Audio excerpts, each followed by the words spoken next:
Alors bonjour à tous, merci d'être là, c'est plutôt chouette. Vous connaissez peut-être The Walking Web, c'est podcast francophone sur le web design qui réunit Tony, JP, Jérémy, et puis on a comme invité ici Patrice Cassard. Donc je voulais remercier aussi les organisateurs de la Blend Conférence, Print O'Clock aussi pour les petites affiches que vous pourrez récupérer aussi. Et puis merci à vous d'être là. Le sujet de notre table ronde podcast émission, qu'est-ce que c'est, Tony ?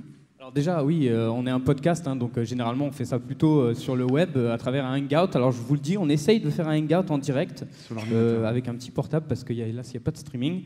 Mais donc c'est ce qu'on fait d'habitude. Là, on le fait avec vous aujourd'hui. Effectivement, on a la chance de recevoir Patrice Cassard, qui est donc juste ici. Alors j'ai déjà une petite question à vous poser, parce qu'effectivement le sujet c'est autour de l'importance du design et du web design pour ces projets, quand on veut lancer un projet sur le web. Quelle est l'importance du web design? On va voir qu'il y a différents profils et différentes choses super intéressantes. Et du coup, Patrice, alors déjà, qui connaît Patrice Cassard? Vous allez lever la main, s'il vous plaît. Ok, donc déjà, il y a pas mal de monde qui connaissent Patrice Cassard. Donc je suppose, si je pose la question de qui connaît La Fraise, il y a déjà du monde. Et qui connaît Archiduchesse? Voilà, donc Archiduchesse est apparemment le projet le plus connu pour l'instant. Alors, on a effectivement la chance, il faut savoir que Patrice, il se déplace pas souvent, donc on est vraiment content que tu sois là.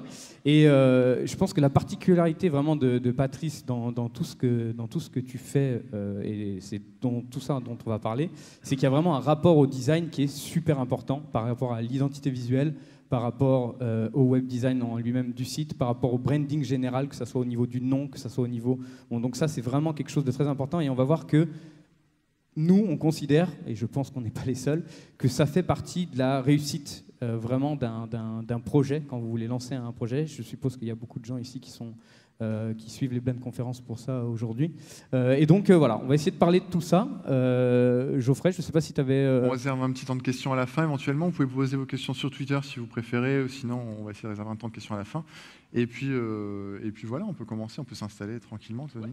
Alors déjà, je vais te laisser je vais peut-être te présenter, ou en tout cas ton cursus, puisque tu as commencé à travailler chez Gameloft au tout départ, puis tu as lancé La Fraise. Donc La Fraise, pour tous ceux qui ne connaissent pas, parce que vous ne connaissez pas tous, ça a été une des plus grosses réussites, en tout cas françaises, sur le web. Tu vendais je te laisse, dis-moi en fait ce qu'était La Fraise en quelques mots. La Fraise, c'était un concours de graphisme en fait sur t-shirt. C'est-à-dire que les graphistes envoyaient des visuels, les clients potentiels votaient pour ces visuels, et on imprimait les visuels les mieux notés. On imprimait en série limitée et c'était vendu. On imprimait 500 t-shirts et on mettait entre 2 heures et une semaine pour vendre les 500 t-shirts selon le visuel. Alors, sachant qu'au final, tu es arrivé à peu près puisque bon, il faut savoir que La Fraise a été revendue, Patrice a revendu La Fraise, et tu es arrivé à 10 000 t-shirts vendus par mois. C'est ça, en fait. Ouais. C'est le dernier mois d'activité quand j'étais là, on vendait 10 000 t-shirts à 3. D'accord, voilà, parce qu'il faut savoir que la grosse particularité aussi de Patrice, c'est que tu n'as jamais eu d'investisseur. C'est des projets que tu as créés pratiquement toi-même et qui... Oui, non, j'ai jamais eu besoin en fait, de le faire. J'avais un tout petit peu d'argent au départ. J'avais à peu près 15 000 euros, mais ça m'a servi en fait à faire démarrer La Fraise. Et puis après, j'en ai eu un peu plus pour faire Archiduchesse, mais parce que j'avais vendu La Fraise. Voilà, parce qu'effectivement, donc, ça c'était donc en 2000, c'est quoi la vente de La Fraise? De création 2003 et 2006 pour la vente. Voilà, parce que tu as la particularité aussi de faire ça tous les 3 ans. C'est-à-dire que tu as fait La Fraise, tu l'as revendue 3 ans après, puis tu es parti. Et alors là, ça va être le gros du sujet. C'est que quand tu es parti un petit peu profiter, je pense, de la vie en général, tu avais ce truc de te dire ça me manque de faire un projet. Donc tu avais ce truc-là de rechercher une idée, puisque je pense qu'on est tous un peu pareil. Dans les gens qui veulent investir, on cherche des idées. Et donc, tu trouves une idée, vendre des chaussettes sur Internet. Ouais. Et tu te doutes bien, je pense qu'on a tous les gens qui te suivaient, on s'est dit, mais comment ça? Pourquoi des chaussettes? En fait, le fabricant des chaussettes, celui qui fabrique encore aujourd'hui les chaussettes, c'était un client de La Fraise. Donc du coup, je l'ai rencontré comme ça. On a sympathisé par mail d'abord, et puis après je suis allé le voir dans son usine. Et à cette époque-là, j'étais encore j'avais encore La Fraise. Et au moment où j'ai vendu, le contact est resté. Et puis, il s'est trouvé qu'un soir, où on avait pas mal bu avec mon beau-frère et ma femme, on a trouvé un nom de marque en fait, qui se prêtait vraiment bien à cette activité de vente de chaussettes en ligne, qui était Archiduchesse. Et dans la foulée, peut-être pas le soir même, parce que c'était un petit peu compliqué, mais le lendemain matin, on a regardé à l'INPI s'il était déposé, et c'était pas le cas. Donc du coup, en fait, on s'est dit qu'il y avait un truc, une réelle marque à faire. Et on a commencé donc du coup, on a mis en relation le nom et le fabricant. On est allé le revoir. Et puis, voilà, donc c'est parti comme ça en fait. Et alors ça justement, c'est un point super important, c'est que tu as d'abord trouvé quelque part le nom, presque avant de trouver le produit que tu allais vendre. Donc pratiquement l'idée du branding et l'identité est pratiquement presque plus importante que finalement le produit au final, où on a l'impression toujours que ça c'est un truc qui est super important chez toi et qui participe à la réussite. Oui, moi ça fonctionne comme ça. Ça ne veut pas dire que c'est le cas pour tout le monde, mais moi j'ai besoin de visualiser en fait l'univers de la marque avant en fait d'avoir même les produits. C'est-à-dire que si le nom me parle, le nom en fait va générer dans mon esprit en fait tout un univers, et du coup je peux presque voir le concept avant même d'avoir le site. Et puis c'est lié aussi au fait qu'il y a de moins en moins de noms disponibles, et que ce soit en fait en nom de domaine et à l'INPI. Donc du coup, quand on tombe sur l'association des deux libres et vraiment lié à un produit, du coup c'est une opportunité qui n'est pas anodine, quoi. Oui, parce que c'est vrai, après Geoffrey, n'hésite pas à intervenir. N'hésite pas non plus à passer. Oui, de toute façon, on va vous passer la main, parce que vous allez vraiment nous parler justement de l'identité visuelle, et surtout on va vraiment axer ça sur Archiduchesse, parce que c'est clairement, je pense, quelque chose qui nous a tous marqués, parce que justement, tu as réussi, à partir d'un produit qui est d'une banalité, qui est une chaussette, à faire une success story, parce que je rappelle que c'est vraiment le sujet, la success story liée au design. Et justement, on va voir que toute cette importance que tu as donnée à l'identité, c'est vraiment un truc super important. D'ailleurs, si vous voulez peut-être vous mettre sur le Mac, tu veux prendre la main peut-être. Ouais, il y a un troisième micro, je pense, quelque part, non? Je ne sais pas où il est, mais je vais te passer le micro, moi. Et du coup, oui, là le truc, c'est que cette success story, donc Archiduchesse, comment tu l'expliques? Pourquoi le fait d'avoir une identité visuelle si forte, qu'est-ce qui fait que ça rend ça permet vraiment d'amener un succès, quoi? Je pense pas que c'est ce qui amène forcément. C'est pas le point essentiel, c'est pas le point unique, mais par contre, en fait, c'est un point capital quand tu as un produit qui est aussi peu sexy que la chaussette. C'est-à-dire que pour vendre un produit comme ça, il faut forcément qu'il soit très très bien présenté, très très bien amené, et que l'univers fasse envie.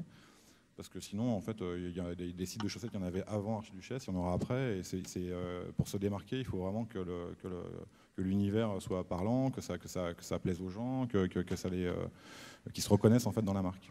Une fois l'univers, Archiduchesse, tu commences à avoir l'univers, tu commences à avoir un esprit. Voilà, je ne sais pas si vous voyez un peu le logo, on voit un peu l'esprit graphique. Comment est-ce qu'à partir de ce moment-là, tu te dis, OK, le site, il va ressembler à ça. Comment tu as pu construire ensuite, concrétiser le projet, justement? Et en fait, moi je suis multitâche, hein, je vais faire pas mal de choses assez mal. Et du coup, j'ai fait appel à des graphistes, en fait, une agence qui s'appelle Colors à Paris, et qui m'ont fait une première version. Et généralement, en fait, c'est à chaque fois comme ça pour les projets, je fais faire une première version qui correspond à ce que j'ai dans la tête.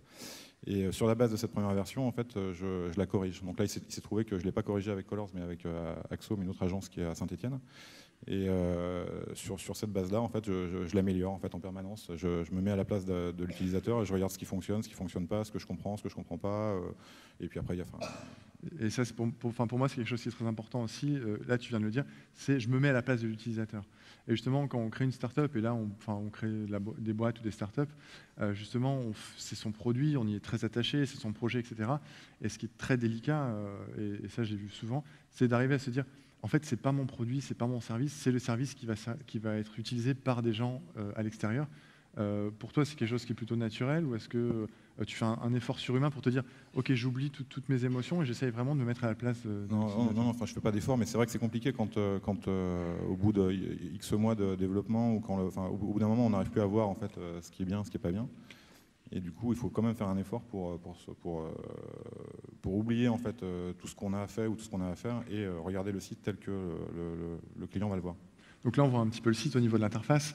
Alors voilà, vendre des chaussettes en ligne, justement, là on a quelque chose qui est assez impressionnant. On a en termes d'ergonomie ou du UX, je ne sais pas si JP ou Jérémy, vous pouvez intervenir là-dessus. Oui, donc on avait plusieurs questions à te poser. Donc tu nous as expliqué un peu cette idée un peu étonnante de travailler sur la vente de chaussettes. Donc toi, finalement, cette identité graphique que tu as créée, elle est quand même assez marquée. Donc comment toi, tu as créé ton univers? Comment tu t'y es pris pour que ça ressemble aujourd'hui à ce que c'est donc Archiduchesse? En fait, j'avais pas vraiment le choix. Enfin, le produit est tellement banal en fait qu'il fallait trouver un concept qui soit vendeur. Et le concept, en l'occurrence, c'était de la déclinaison de couleurs à l'infini. Et une fois que j'avais ça, enfin, le site a commencé. Il y avait une seule gamme de chaussettes, donc je pouvais pas en fait paginer et y mettre 4 paires sur 12 pages. Ça aurait eu aucun intérêt. Donc du coup, j'ai joué l'effet de masse. Et ça me permettait de mettre l'espèce d'arc-en-ciel en fait, qui est là. Et l'arc-en-ciel en lui-même, en fait, il est vendeur puisque il crée. Enfin, c'est pratiquement la seule touche de couleur de l'interface. C'est-à-dire que le produit, il ressort vraiment, il est en avant. Parce qu'il faut dire aussi, c'est que cette idée d'avoir des couleurs très flashy, c'était aussi pour que ça puisse se marier avec donc les baskets colorées. Qui était du coup assez tendance à cette époque-là, et qui commençait à sortir. C'était le concept de départ, ouais. Mais c'est lié au fait qu'à l'époque, il n'y avait pas de marque de chaussettes, ou très peu de marques de chaussettes qui faisaient de la couleur. Et du coup, c'était un bon moyen de me différencier et d'avoir des clients. Et d'ailleurs, du coup, par rapport aux sneakers, donc ces baskets colorées, ça nous amène aussi à ta cible et à qui tu voulais t'adresser aussi. Donc, comment le design aussi t'a permis de, on va dire, parler à une cible particulière pour Archiduchesse? En fait, ça, je l'ai pas vraiment réfléchi. C'est-à-dire que je suis mon propre juge. C'est-à-dire que je suis assez moyen. Je suis un client assez moyen et généralement, en fait, quand quelque chose me plaît, les choses plaisent à pas mal d'autres personnes. Donc du coup, je n'ai pas réellement ciblé, en fait, je me suis ciblé moi-même. Tu te dis finalement, moi je corresponds à la cible, donc si ça me plaît, ça plaira en fait à mes clients. Ouais, voilà, en gros c'est ça, ouais. D'accord, ok. Et alors si on regarde un peu aussi ton site, je ne sais pas si on peut revenir un peu des visuels. Non. Voilà. Alors, donc on voit que on va parler après un peu plus du site, mais donc le design, c'est bien sûr l'aspect visuel, mais il y avait une conférence aussi ce matin sur le design émotionnel, et donc dans en fait Archiduchesse, on peut trouver des petites touches qui correspondent un peu à ça, et on s'en rend pas forcément compte au premier abord, mais quand on va donc sur une fiche produit et qu'on choisit donc des tailles enfants, on se rend compte en fait que le logo a changé, avec une petite houppette qui correspond finalement à l'âge aussi de la taille des chaussettes. Donc ça, est-ce que c'était quelque chose qui a été pensé aussi en amont ou qui est venu au fur et à mesure pour, on va dire, enrichir l'expérience utilisateur? Non, c'est venu au fur et à mesure. En fait, c'est toutes ces petites choses-là. Enfin, moi, je pense que ça humanise en fait. Enfin, c'est des choses qui sont drôles. Qui font rire même le designer ou le graphiste ou le développeur qui le met en place. C'est vraiment anecdotique et c'est marrant. Mais ça humanise en fait le site en lui-même et la marque en elle-même. C'est-à-dire que les gens ne s'en rendent pas forcément compte. Le but, c'est pas ça, mais fatalement, au bout d'un moment, ils vont tomber sur quelque chose qui va les faire rire voilà. Et c'est vraiment pour humaniser, montrer que. Mais bon, il y a beaucoup de boîtes qui le font maintenant, mais c'est important, je pense.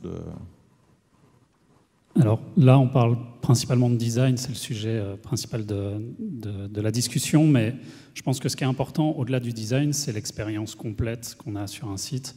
Donc là, on a vu le petit logo qui change, qui est sympa, tu disais l'effet d'arc-en-ciel. Ce qui est important à notifier sur les chaussettes, c'est que ce n'est pas une chaussette qui a été shootée et après, c'est un effet Photoshop qui est appliqué, c'est que chaque paire est shootée indépendamment, en studio, après sur les fiches produits, ça aussi c'est tout shooté, donc il y a une place importante à la photo, ce qui est... Ouais, et en fait ça a une explication, c'est-à-dire que si on avait En fait, si j'avais, enfin pour la home, si j'avais dupliqué la même photo, j'y ai pensé, hein, parce qu'effectivement c'est super lourd à faire, le travail de shooter chaque paire. Et si j'avais en fait dupliqué et corrigé la couleur ou fait corriger la couleur pour que ça corresponde, l'effet obtenu ça aurait été un effet mécanique, c'est-à-dire que on aurait vu les produits comme s'ils n'existaient pas en fait, c'est-à-dire que et ça aurait été le cas parce que c'est au départ la même paire.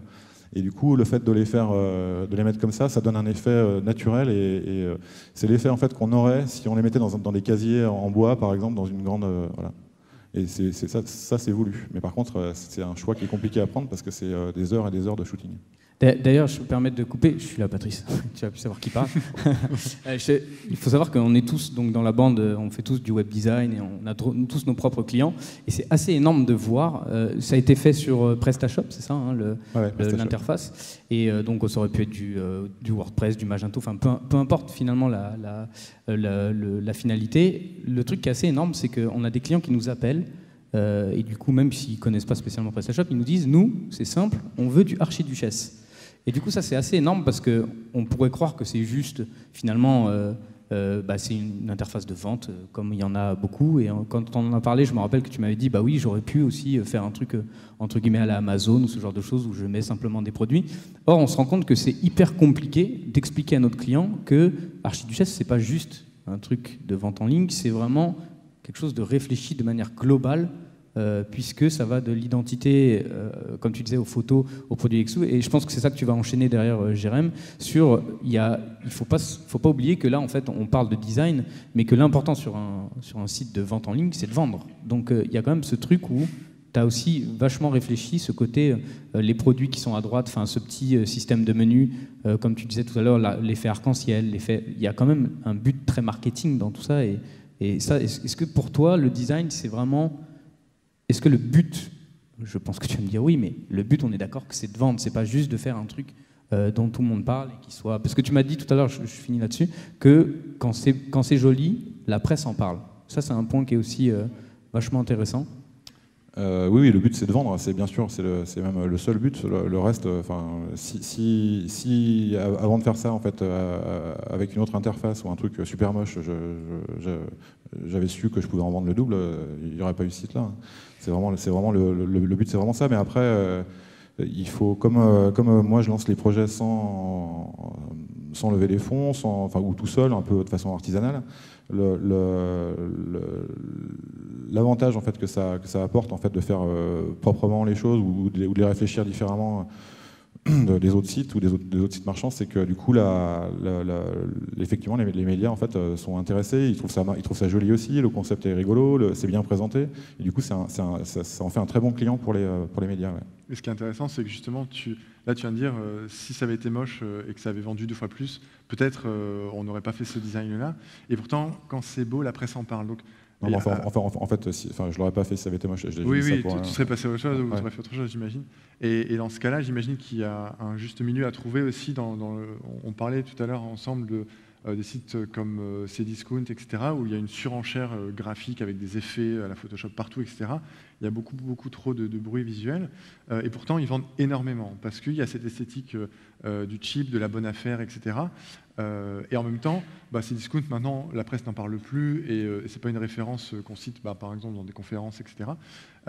Et en fait, je pense qu'il y a un juste milieu à faire. D'abord, trouver son public, trouver à qui on s'adresse. Là, attends, je te coupe parce qu'on a une version de Cdiscount que j'ai jamais vue là. Là, je ne sais pas si ça va passer, mais cdiscount.com, là, il a une. C'est pas la bonne version. Ouais. Voilà, c'est mieux. Et justement, d'abord, faut savoir comment. Et Jérémy parlait d'expérience. Quelle expérience on souhaite offrir à l'utilisateur. Avec Archiduchesse, tu as voulu faire justement quelque chose de plutôt calme, serein, avec une élégance. Là. Pour d'autres success stories, parce que Cdiscount en est une belle, il n'y a vraiment pas du tout cette esthétique et pas du tout cette expérience. Ouais, mais en fait, c'est vraiment lié au produit, c'est-à-dire que au produit, à la façon et au concept, c'est-à-dire que déjà, ça n'a strictement rien à voir. En termes de taille, c'est vraiment Archiduchesse, c'est vraiment anecdotique je pouvais pas vendre des chaussettes avec l'esthétique de Cdiscount, même si c'est un choix pour eux de faire comme ça. Et il fallait en fait justement le produit à la base est pas sexy, donc du coup il faut en faire il faut très très bien le présenter pour qu'il devienne vendable, quoi. Et tu vends une expérience, on voit au niveau du packaging, on voit au niveau, enfin voilà, quand on reçoit l'objet en lui-même. Ça va, c'est au-delà du site parce qu'effectivement, les colis sont bien emballés, il y a des bonbons dedans, enfin c'est vraiment, c'est complet. Et c'est là pour moi, quand on parle de success story, de web design, j'ai rencontré quelques entreprises, je pense à Bunker notamment ou à Contest, on en parlera après, hein, mais justement le web design après sort de l'écran, sort du site internet pour ensuite devenir tangible, réel, avec la marque. Et en fait, ça c'est assez récent, parce qu'en fait, c'est de la création de marque, c'est vraiment 100% Internet, c'est-à-dire qu'il n'existe pas ailleurs. Et il faut faire des gros efforts, en fait, à mon sens, de présentation, parce que le seul lien qu'il y a avec les clients, c'est le site et le colis à l'arrivée. Et si les deux offrent une bonne expérience, si les clients sont contents, s'ils sont même supérieurement contents à ce qu'initialement ils avaient prévu, et c'est un client qui est gagné et qui est fidèle. Pour revenir sur ce que tu disais, Tony, sur justement le fait de vendre et de transformer, c'est là où l'expérience d'Archiduchesse, sans vouloir absolument vendre Archiduchesse, c'est pas un pitch qu'on vous fait, mais elle est super intéressante parce que quand tu navigues sur toutes les chaussettes, donc déjà visuellement ça te donne envie. Et là, je vais faire un petit big up à tous les Lyonnais. Je prends les chaussettes vers Saint-Étienne. Donc déjà, rien que le copywriting... là, c'est pas les Lyonnais du coup, hein, parce que est-ce qu'on peut avoir l'image au foot, c'est un peu la guerre. Je dis ça, je dirais. Voilà. Donc là, on a le vers Saint-Étienne. Donc ce qui est important, au-delà du design, c'est même le copywriting, le nom des chaussettes. Il y a le rouge maison close, le gris compte pigeon, et donc le vers Saint-Étienne. Et en fait, là, dès que tu veux acheter... Si tu cliques « Fais-moi montrer », hop, tu as donc la page produit, et quand tu ajoutes au panier, il y a une petite animation, je ne sais pas si vous avez vu, avec la petite étoile de Mario qui va s'ajouter au panier. Et ça, c'est le genre de connerie qui te piège, en fait, parce que du coup, tu navigues sur le site, tu ajoutes, tu cliques plusieurs fois pour voir l'anime, et après, tu te retrouves sur le panier avec toute ta ribambelle de chaussettes, tu ne sais plus quoi enlever. Et du coup, moi, c'est ce qui m'est arrivé, j'en ai acheté plein. Et voilà, du coup, j'ai toutes les couleurs. Mais ça, c'est la petite chose intéressante. Et puis après, voilà, il y a les navigations par taille qui sont tous les petits tricks d'ergonomie et d'expérience qui font que tu arrives à voir tous les produits que tu veux. Et puis c'est une navigation sympa, à contrario de ces discounts. En plus, il faut savoir que cette chose-là, c'est quelque chose qu'on voit beaucoup maintenant quand tu cliques et qu'il y a tout qui bouge. Mais quand vous aviez vu ça avec Axome, qui est la société, je ne sais pas si on l'a précisé, qui sont à Saint-Étienne. Si. Ouais. Ils sont même dans la salle en partie d'ailleurs. Bonjour à eux. Et quand c'était ce qui est assez génial, c'est que tout ça est très novateur. Quand tu avais sorti Archiduchesse, c'était quand même super novateur dans l'affichage, donc ça prouve quand même que ça a quand même une super importance d'appliquer ça. Après, oui, ça a une importance. Après, c'est pas non plus une obligation. C'est-à-dire que là, il se trouve que du coup, ils sont éclatés. Enfin, ils avaient la techno, etc. Et ils savaient s'en servir. Et du coup, c'était une bonne mise en valeur de la techno. Après, c'est pas obligatoire, mais c'est vrai que ça rajoute après de l'affect pour les gens qui visitent le site. Ils trouvent ça rigolo. Et justement, moi, j'ai souvent en face de moi des gens qui me disent au niveau des chiffres, un beau design, un design sur lequel on a mis de l'argent, on a travaillé beaucoup, etc.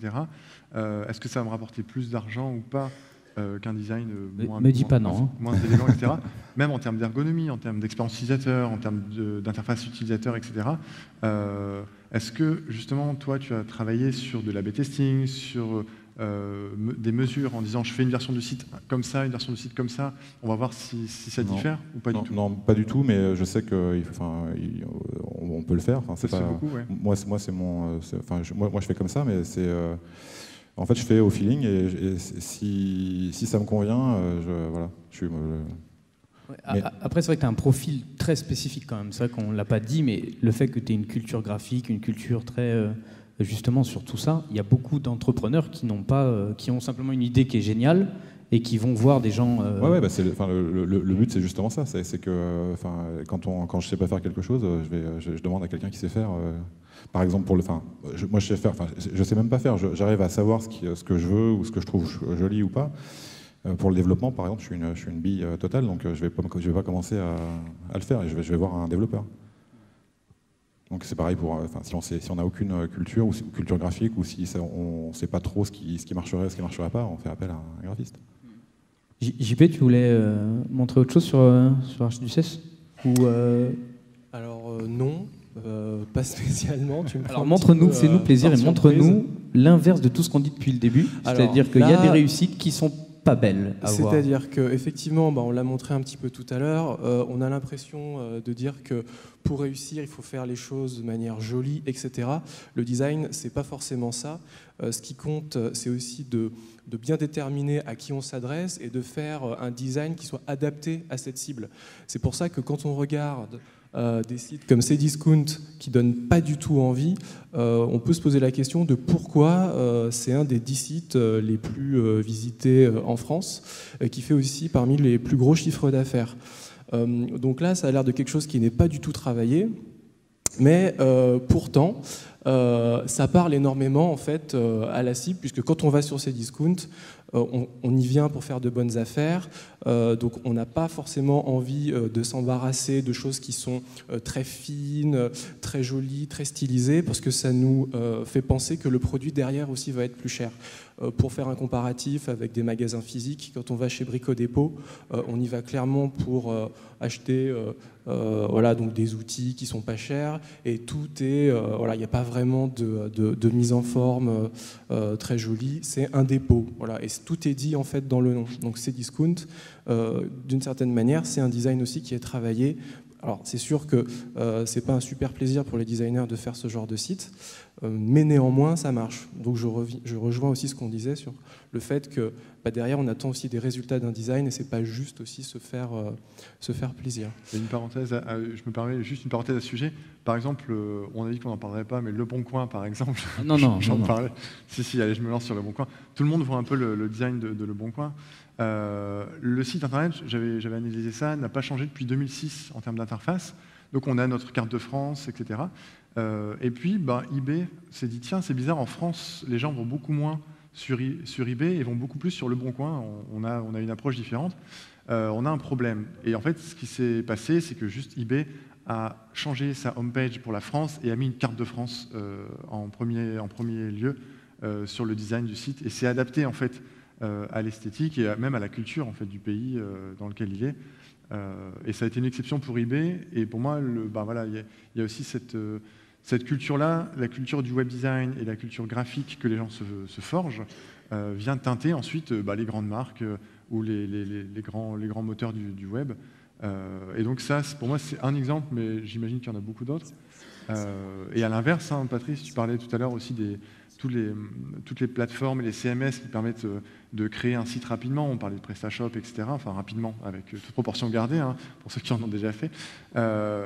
Ça uniformise quand même, malgré tout, beaucoup le design et le web design aujourd'hui, notamment dans le e-commerce. Ouais, en fait, le fait de faire un truc joli ou différent, ça, justement, ça apporte de la différenciation et ça fait ressortir, rien que pour Archiduchesse, en fait, il a été sur le show, pas le showroom, sur la homepage. Ouais, sur la homepage de PrestaShop, des projets qui étaient présentés. Oui, c'est même plus que ça. Ils prennent carrément, ils mettent en référence. Ils le mettent en référence, et rien que ça apporte du trafic en fait. Et donc ça coûte pas plus cher en fait de faire un truc chouette, et ça par contre c'est le retour en fait. La répercussion est beaucoup plus grande. Ouais. Alors, ça on en parlait avec Aurélien qui est dans la salle, qui fait aussi une conférence sur tous ces sujets-là. Demain, je vous invite vraiment, Aurélien Foutoyer, qui fait une conf demain vraiment donc beaucoup plus précis sur tout le web design. D'ailleurs, il prend aussi en exemple Archiduchesse à un moment, donc n'hésitez pas à y aller. Et ça, il y a un truc aussi, je trouve qui a changé en tout cas depuis un certain temps. Quand on voit tous les nouveaux services qui se lancent aujourd'hui, donc je pense à des services comme Airbnb, je pense à des services comme... Moi, je parlais de Bunker, le truc de voiture aussi qui est là-haut, je ne l'ai plus en tête. Mais... On a Contest aussi, qui est une plateforme qui permet de créer des jeux rapidement en ligne, etc. Et on se rend compte que tous les nouveaux services qui sortent, qui vendent des services, il y a maintenant, on ne trouve plus de Cdiscount justement. On se dit que Cdiscount c'est vieux. Alors on pourrait se dire que, moi j'aime pas trop dire ça, mais c'est vrai qu'il y a un peu ce côté, on s'adresse à des gens qui veulent du prix, donc quelque part on s'adresse à des gens qui n'ont pas beaucoup d'argent, et du coup, quelque part on fait de la merde à l'écran. Et ça c'est un truc qui est gênant, mais le problème c'est que ça marche. Donc pourquoi aujourd'hui, je suis sûr qu'un Cdiscount qui sortirait aujourd'hui, je suis pas sûr qu'ils partiraient dans un design comme ils ont actuellement. Si, moi, où ça se rapproche, en tout cas à mon avis, mais parce que c'est lié au fait qu'ils vendent pas des produits, ils vendent du prix. C'est-à-dire que quand on regarde même la home, enfin, le prix il est presque plus gros que la photo. Donc c'est une approche totalement différente en fait du commerce en ligne, mais et ça marche très très bien. Oui, mais moi, ce que je me disais quand on en parlait avec Aurélien, on se disait que il y a énormément de clients qui sont déjà depuis super longtemps sur ces discounts et que s'ils changeaient un truc de manière vraiment un peu radicale, ils perdraient tous ces clients. Mais est-ce que, tu vois, par exemple, on n'a pas d'exemple aujourd'hui d'un nouveau site qui est sorti et qui est complètement horrible, même dans les trucs discount, si on parle de l'Illigo, parce que c'est ça qui me vient, où on a des prix, tu sais, d'avion, des billets pas chers, le web design est joli, il y a un travail vraiment qui est différent dans l'interface. Enfin, tu vois, je sens qu'il y a une réflexion qui est beaucoup plus forte. Et quelque part, je suis assez content parce que ça prouve que le design est quand même vachement important pour ça. Donc, voilà, je pense qu'il y a un changement et je crois que Jérôme aussi, tu avais une explication un peu à ça. Il me semble que je sais plus ce que tu disais, mais après, c'est pas encore trop français, mais le truc aussi, c'est que la majorité des startups maintenant qui sont lancées aux États-Unis ont des designers parmi leurs fondateurs. Donc, c'est ce qui joue aussi à la réussite du design, de l'expérience, et voilà, tous les Pinterest, Twitter, Airbnb, c'est des designers. Donc voilà, ça joue aussi, c'est pas que désolé pour les développeurs, hein, c'est pas que des développeurs dans leur coin qui font un truc qui est utilisable, qui marche bien, mais qui n'est pas forcément joli. Il y a des équipes qui sont beaucoup plus complètes à la base des projets, et je pense que ça aide aussi. Hein. Et puis il y a le fait aussi que le développement, enfin graphique, se structure. Par exemple, en fait, il y a beaucoup de projets qui sont lancés avec Bootstrap, et donc ça s'uniformise en fait. Et les sites sont plus rapidement plus propres et plus adaptés. Les designers peuvent lancer des projets plus facilement eux-mêmes de leur côté grâce à Bootstrap ou autre. Les développeurs grâce à des frameworks de design aussi. Donc je pense qu'il y a un mix qui fait que tout est plus simple maintenant aussi. C'est beaucoup plus difficile de faire un site discount aujourd'hui, en fait. C'est ça que vous êtes en train de dire. Ouais, tout en tableau HTML, oui. C'est beaucoup plus difficile. Il faut se donner les moyens. D'ailleurs, dans les autres exemples, il y avait aussi Wigo, qui est le truc pas cher, en gros, pour choper des billets pas chers. Donc on est vraiment dans cette culture du prix.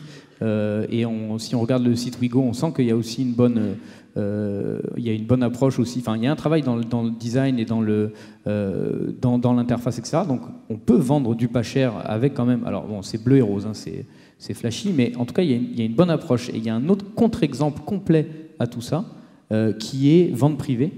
Où là, vente privée, alors c'est pas dans la culture du pas cher parce que c'est pas du discount. Par contre, on est quand même dans des produits qu'on va quand même payer moins cher au final, mais ils ont réussi. Alors eux, c'était vraiment sur le côté VIP, tout ça. Mais alors eux, pour le coup, je sais pas si tu connais un petit peu cette entreprise, mais ils ont, je sais pas, genre 2000 employés, là où Pinterest a 16 employés, par exemple. Je veux dire, ils sont dans une culture où le graphisme est d'une importance capitale. Et quand on voit la réussite de cette entreprise qui est française en plus, voilà, ça prouve aussi que là, le graphisme a payé même pour des prix... Ouais, et puis en fait, la problématique, c'est à une autre échelle, mais la même que Archiduchesse, c'est-à-dire qu'ils ont des produits en fait qui doivent mettre en valeur forcément, puisque c'est des fins de série ou des collections précédentes, etc. Et même vis-à-vis des marques, qui sont obligés de les mettre en avant. Donc c'est la même problématique en fait. Il faut que le produit soit mis en valeur par le.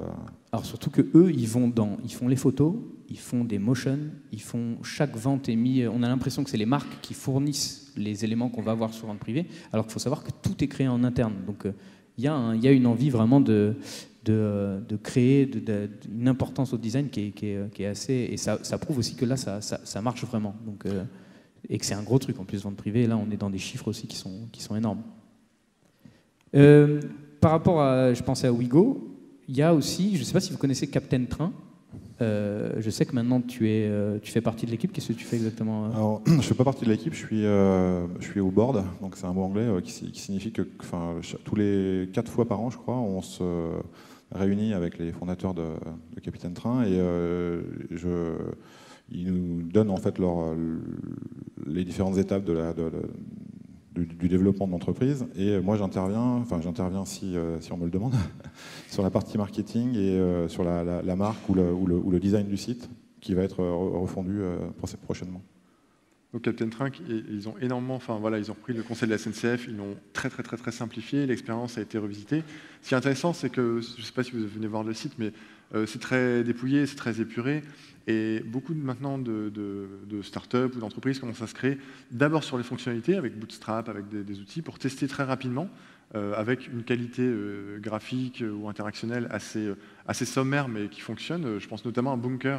Bunker, leur message, c'était voilà, on va tuer PowerPoint, on va faire mieux tout ça en HTML dans le navigateur. Donc comment faire des slides, etc. Et avec Bunker, c'était pareil. On a vraiment eu les fonctionnalités d'abord pour tester sur les utilisateurs, et après l'expérience qui vient, etc. C'est pas forcément une bonne démarche parce que justement, quand on a le design qui vient s'intégrer directement dans le design, dans le site, dans l'expérience utilisateur, on a l'intégralité de la chaîne qui fonctionne bien, l'expérience, on parlait d'univers tout à l'heure, mais malgré tout, ça fonctionne en général, souvent, encore, comme ce que fait Bunker, ils vont avoir une nouvelle version dans 15 jours. Captain Train, justement, en termes de graphisme, il s'améliore de plus en plus, et il y a quelque chose qui vient ensuite faire la bascule en disant, voilà, on est en bêta privée, on fait du bootstrap, on fait du code, on teste, et après, on passe en public, en payant, etc. Et là, on a un visage présentable. Ouais, en fait, le truc de Captain Train, c'est que c'est 3 ingénieurs à la base, donc c'est vraiment des purs geeks. Et ils ont mis en place le système, techniquement parlant, c'est-à-dire qu'ils se sont interfacés avec des sites de réservation de la SNCF qui doivent être des purges. Voilà.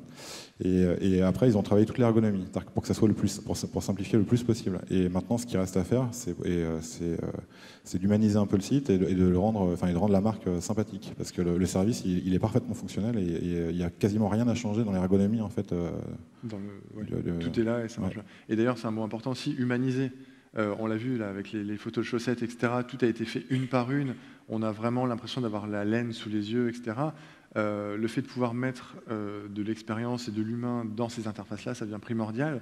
Par exemple, sur Cdiscount, pour prendre cet exemple-là, on ne ressent pas l'humain, on ne ressent pas la personne. Sur Airbnb, on a de la photo en pleine page. Là, on voit Archichess, on a de la photo en pleine page aussi. Je pense que c'est quelque chose sur lequel une boîte qui vient de se créer, qui se dit « Ok, je vais justement essayer de travailler avec un web designer ou d'intégrer, ou même mon fondateur est web designer, etc. » Tu penses justement que c'est quelque chose sur lequel il faut vraiment miser, ou d'abord plutôt sur un autre... D'abord, il faut avoir le produit, c'est-à-dire que le produit ou le service, c'est-à-dire que un bon design, ça ne fera jamais marcher... un mauvais produit. Ouais, un mauvais produit, voilà. On est d'accord. mais après, effectivement, ouais, c'est essentiel, puisque c'est ce qui crée l'âme en fait, de la marque. Donc, et c'est l'univers, et surtout pour les sites, pour les sites de vente ou les services qui sont uniquement en ligne, c'est-à-dire qui n'ont aucune existence dans le réel, dans le retail. Et du coup, le site est la seule interface, le seul moment où les clients voient et ressentent en fait ce qu'on a voulu faire ou dire. Ouais, un truc dont on n'a pas trop parlé et qui pour moi est intimement lié à au success story de tes entreprises, c'est vraiment ton rapport justement entre donc, toute l'image que tu as et tout ce rapport aussi au fait que on suit ton entreprise, quoi. On suit ce côté, c'est français, c'est des artisans, on va montrer des photos de la fabrication, on va mettre en avant l'artisan qui est à côté de chez toi. Enfin, on rentre dans ce truc où quelque part on participe, et je vois que JP est très bon puisque tu as même l'article qui va montrer, qui a l'exemple direct. Et ça, c'est une marque de fabrique aussi, le fait de partager tout ça avec ta communauté, et c'est ça qui fait que je sais pas, les gens aiment suivre, commenter. Montre-nous le spécial. Voilà, ça c'est un spécial Patrice Cassard, on appelle ça le scroll de commentaires qui ne s'arrête jamais. Il s'arrête quand même. Mais c'est hallucinant de voir le nombre de commentaires, le nombre de gens sur. Là pour le coup, c'était le choix du logo. Alors chose qu'il ne faut jamais faire. Quand tu t'envoies le graphiste en pâture à dire alors vous pensez quoi de ce petit logo, et là on a tous les... Alors ceci dit, il y a des choses très intéressantes aussi dans les commentaires, mais voilà, ça c'est aussi c'est toujours la même chose en fait, comme c'est artisanal et que c'est un très bon moyen de communiquer, et puis même de prendre la température, de savoir en fait. Moi, au moment où j'ai fait le billet, je savais déjà quel logo j'avais choisi moi. Et je voulais juste en fait que ça confirme ou que ça infirme mon choix, c'est tout. Et du coup, c'est vrai que c'est intéressant d'impliquer les gens dans la... Mais après je suis d'accord que c'est démesuré. Enfin, là, je crois qu'il y a 240 commentaires pour une marque de chaussettes qui se lance. Ouais. Après, il y a aussi le... Enfin, par exemple, c'est tout bête, mais le fait de partager chaque mois, on connaît le chiffre d'affaires. Tu le faisais déjà chez La Fraise, tu le fais aussi... Tu l'as fait sur Archiduchesse, parce que je dis maintenant, tu as revendu aussi Archiduchesse, mais ça, c'est pareil, ça faisait partie du truc. C'est pas toutes les entreprises et toutes les... Quand c'est un peu la galère au début, on n'a pas trop spécialement envie d'en parler. Bah, voilà, toi, tu as fait ce choix-là, quoi. Bah, oui, mais c'est toujours la même chose. C'est-à-dire en fait, à chaque fois, j'essaie de faire différent, sans forcément vouloir que la marque se fasse remarquer, mais qu'elle se fasse remarquer de façon positive. Et le chiffre d'affaires, en fait, je trouvais que c'était un tabou très français en fait de pas parler d'argent et là ça me paraissait normal en fait de l'annoncer puisque c'était le fruit des commandes, enfin le fruit de notre travail d'un côté et le fruit des commandes des clients de l'autre. Oui, mais tu es d'accord que y a pratiquement personne qui fait ça. Non, mais après ils le font, après ils ont leur raison, c'est-à-dire que soit il y a un zéro de plus et ils veulent pas en fait le faire, soit il y a un zéro de moins et c'est pas non plus très bon. Donc là tant que c'est dans ce sens-là progressif et tout ça, ça va bien. Si ça devait descendre de mois en mois, ça serait moins facile de l'annoncer tous les mois en disant attention, on a encore perdu à c'est vrai que la conf, c'était surtout sur du web design, mais ce qui est assez énorme dans tout ça, on se rend compte que c'est vraiment un ensemble, quoi. L'identité, quand on parle d'identité, ça va de ce truc-là, ça va des photos de l'artisan, ça va des photos produits au logo. Enfin voilà, c'est vraiment un ensemble, quoi. Et justement, puisqu'on parlait de chiffres et de bilan pour les personnes aussi qui veulent se lancer dans une entreprise, combien ça coûte en fait parce que c'est pas gratuit non plus de travailler. Je dis pas que c'est gratuit. Le design. S'il te plaît. Donc c'est intéressant aussi de se faire un ordre d'idée parce que même si on est effectivement sur le web, on a l'impression que tout est dématérialisé et que c'est moins d'investissement qu'une vraie boutique. En fait, ça sera toujours moins d'investissement qu'une vraie boutique, mais par contre, c'est pas gratuit effectivement. Ouais. C'est-à-dire que pour un site, moi je connais que les tarifs en fait pour les sites marchands, pour les petits sites marchands, mais c'est entre 10 et 20 000 euros pour un site marchand. Sans fonctionnalité, et après tout ce qui est développement, pour peu qu'il y ait de la customisation ou des modules en fait spécifiques, et après ça se rajoute parce que c'est des heures de développement. Donc, voilà. Oui. Ce qui était intéressant aussi, c'est le rapprochement que tu faisais, puisque Archiduchesse a été développé sur PrestaShop, donc un CMS spécialisé aussi sur les boutiques en ligne. Et aujourd'hui, si on veut lancer sa boutique en ligne, c'est très simple. Je dirais qu'en quelques heures de paramétrage de la solution, on peut arriver à vendre ses produits, mais c'est pas pour ça en fait que derrière ça sera attractif, ça donnera envie. Et puis ce qu'il y a surtout, c'est que c'est gratuit, c'est-à-dire qu'on peut très bien télécharger PrestaShop, installer un thème par défaut et ça fonctionne. Mais c'est l'équivalent de rentrer de louer un local commercial qui appartenait à quelqu'un d'autre ou qui est blanc. Et de poser ses produits comme ça, sans repeindre les murs. Ça fait ni envie aux clients, il faut forcément passer par l'étape aménagement du local. Là, c'est la même chose en fait, c'est pareil. Okay.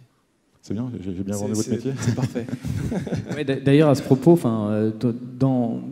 je sais que tu suis beaucoup l'actu, tu es souvent dans l'inspiration de savoir c'est quoi peut-être les startups de demain. Est-ce que toi, tu as vu des choses justement en termes de design ou en termes d'ergonomie actuellement qui t'ont, qui t'ont marqué et qui te disent ouais, là, il y a quelque chose d'intéressant? J'en vois tous les jours, donc je ne vais pas en trouver un en particulier, mais il y a un exemple en fait que je suis depuis le lancement, mais c'est aussi une boutique française en fait qui vend non pas des chaussettes mais des chapeaux, qui s'appelle Edict. Et eux en fait c'est à la base des graphistes, c'est des designers. Je crois qu'ils étaient à Annecy en agence. Et ils ont monté ça, et l'implication, le travail qu'ils font en fait pour vendre les chapeaux, il est tel que du coup leur univers, au départ les produits étaient présentés sur des mannequins. En fait, c'était des têtes de tableaux Renaissance. Là ils le font plus maintenant, mais c'était à partir de produits qui sont vendus ailleurs, ils arrivent à créer une boutique où on a envie vraiment d'acheter. C'est ça leur force. Et puis en plus, après, ils se développent, donc ils ont Ouais, il y avait aussi une autre question que je viens de revoir, c'était lié, puisqu'il ne faut pas oublier qu'il y a beaucoup de gens donc, qui veulent créer donc, leur start-up, qui n'ont pas de designer. Et qu'est-ce que tu vas leur conseillerais? Ça sera la deuxième question. Mais la première question, est-ce que pour toi, tu penses que c'est indispensable quand tu cherches par exemple des investisseurs? Ils sont tous toujours, il faut que tu viennes présenter quelque chose. Est-ce que c'est indispensable de faire quelque chose qui soit super propre en termes de design quand tu vas faire ta présentation quelque part pour essayer que les acheteurs soient...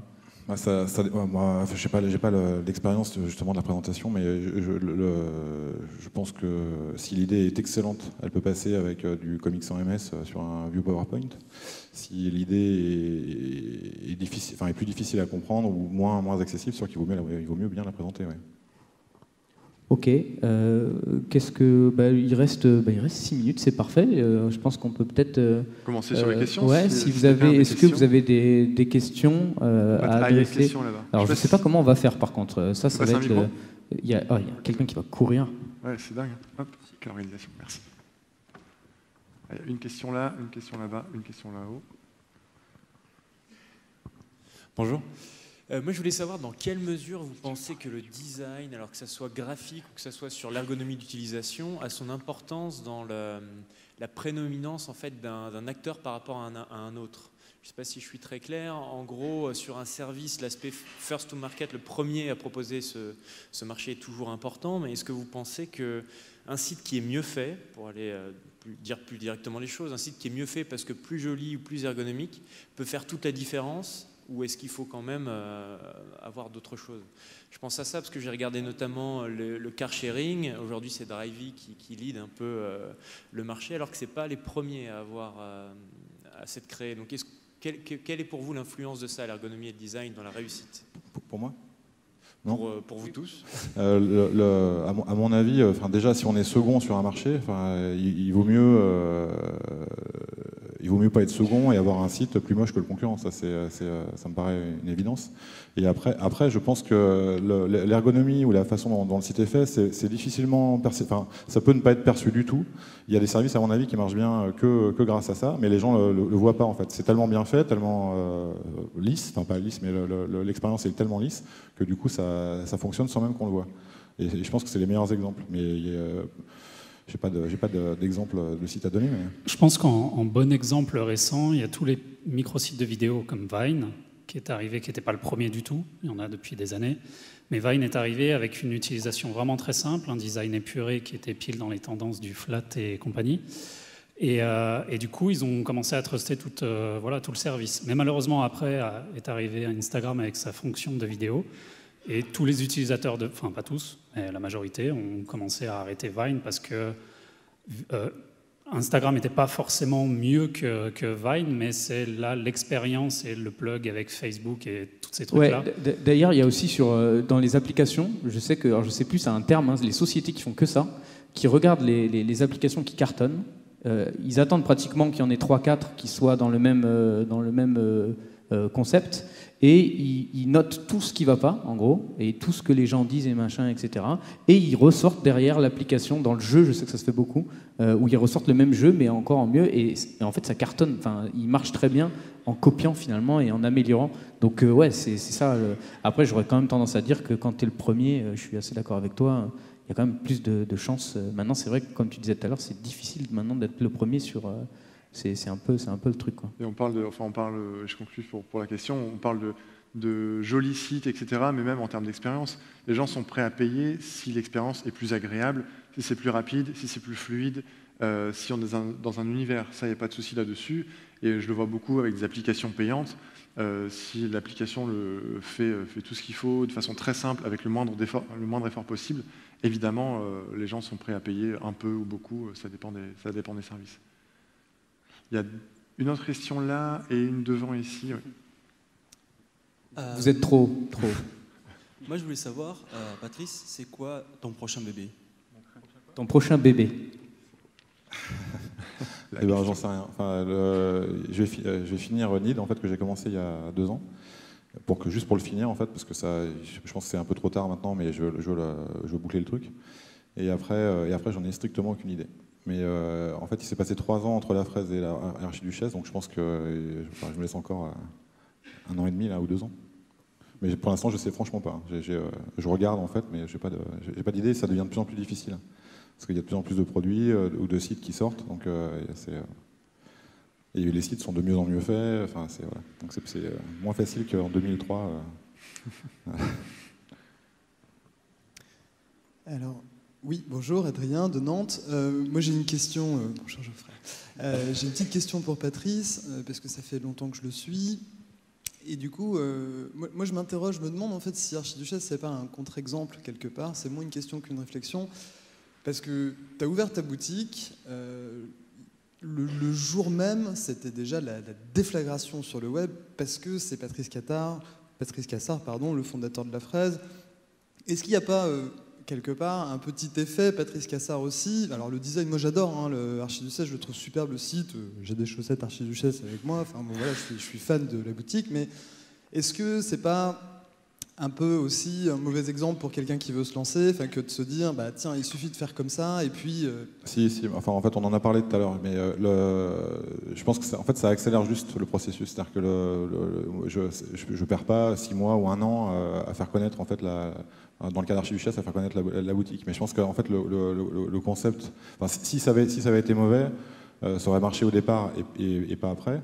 Et donc du coup, je pense que ça aurait en fait mis plus de temps à décoller, mais ça aurait marché, ça aurait fonctionné de la même façon. La presse aurait aimé les produits ou la façon de les vendre de la même façon. Donc ça raccourcit juste en fait le fait que plusieurs personnes me suivent, ça raccourcit juste le temps d'attendre, quoi. Un peu plusieurs, c'est modeste, hein, il y en a quand même beaucoup. Oui, mais bon. Et puis je pense qu'on est bon. Est-ce qu'il y a une dernière question? Sinon, on peut conclure là. Pas d'autres questions. Bon, on peut remercier Patrice en tout cas. Merci et puis beaucoup. Bravo à toute l'équipe. Merci beaucoup, Patrice. Merci à vous les gars. Et merci à vous. Alors je rappelle que vous pouvez nous suivre, JP, si tu peux nous mettre la page de Walking Web si ça vous intéresse. On fait des émissions. Alors l'agenda n'est pas trop précis.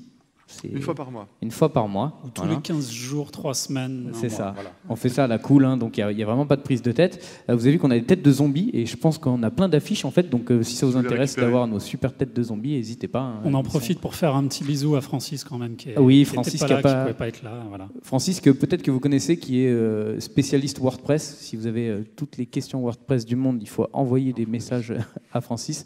Donc effectivement, on lui fait de gros bisous. Merci encore à tous. Merci, un énorme merci à Blend pour toute l'organisation. C'est vraiment cool de voir qu'il y a des choses comme ça qui se passent à Lyon, en France, etc. Donc voilà, merci à tous.